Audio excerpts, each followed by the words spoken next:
Assalamu alaikum урматтуу мусулман боордоштор. Эсиңизде да болгон болсо, биз мурда Аллахка таква болуу жана күнөөлөрдүн кечирилүүсү. Тагыраак айтканда, Аллахтан коркуу жана күнөөлөрдүн кечирилүүсү тууралуу баян кылганбыз, сабак өткөнбүз. Бүгүн дагы буйруса, ошол эле темада сабак өтөбүз, бирок башка аяттар менен. Бирок эскерте кетчү нерсе, бул айтыла турган аят хадистер, эскертүүлөр бардыгы Аллахка ыйман келтирген, өзүн мусулманмын деген адамдарга гана арналат. Себеби Аллах Тааланын буйругун, Аллах Тааланын Куранын, Аллах Тааланын сөзүн Аллахка ыйман келтиргендер гана үлгү насаат тутуп моюн сунуулгат. Ошондуктан бүгүнкү баяныбыз мусулмандарга гана арналат. Таква болуу, Аллахтан коркуу жана күнөөлөрдүн кечирилиши. Аллах Таала ыйык Куранда Ал-Имран сүрөсүнүн 102 аятында يا أيها الذين آمنوا اتقوا الله حق تقاته ولا تموتن إلا وأنتم مسلمون. Аллахка ыйман келтиргендер, Аллахка ыйман келтирген мусулмандар, Аллахтан чын дилден корккула, чын дилден таква болгула. ولا تموتن إلا وأنتم مسلمون. Силер Аллахка ыйман келтирген мусулман, момун болгон абалда гана өлгүлө. Ал деген сөз, ыйман келтирген мусулман болгон абалда гана жашап, анан өлгүлө. Өмүрүңөрдүн акырына чейин ыймандуу болгула деп айтат. Жана экинчи бир аятта, Ахзаб сүрөсүнүн 71 аятында, Я айюхаллазина аману аттакуллаха ва кулу каулан садида. Аллахка ыйман келтиргендер, Аллахтан корккула жана акыйкат сөздөрдү, чындык сөздөрдү гана айткыла. Аллах Таала буйруп атат, өзүнүн коркууга, таква болууга жана акыйкат сөздөрдү гана айтууга.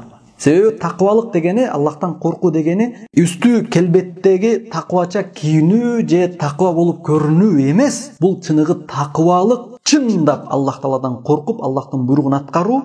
Булардын бардыгы адамдын тилинен билет. Эгерде пенде дайым өзүнө зыян болобу, пайда болобу акыйкат сөздөрдү гана айта алса, чындыкты гана айта алса, демек ал чыныгы таква мына ошол. Ошондуктан Аллах Таала акыйкат сөздөрдү гана айткыла деп буйруп атат.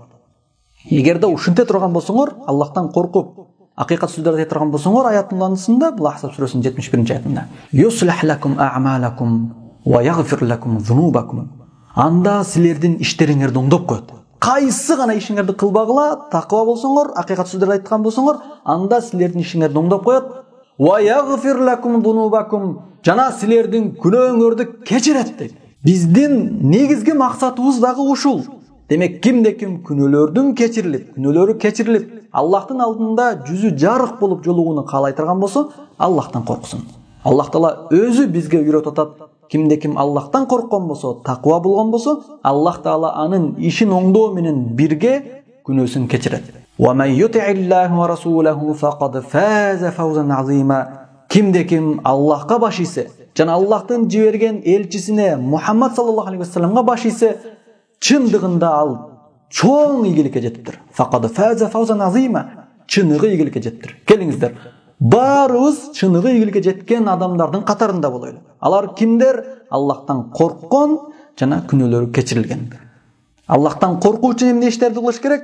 Аллахтан коркуу үчүн Аллахтан коркуш керек. Таква болуш керек, буйругун аткарыш керек жана акыйкат гана сөздөрдү айтыш керек. Келиңиздер, баарыңыздарды ушул нерсеге чакырабыз. Күнөөлөрүбүздүн кечирилишине себеп боло турган жана иштерибиздин оңдолушуна себеп боло турган таквалуулукка баарыңыздарды чакырабыз. Аллахтан коркууга чакырабыз. Aqulu qawli hadha wa astaghfirullah li wa lakum. Assalamu alaykum wa rahmatullahi wa barakatuh.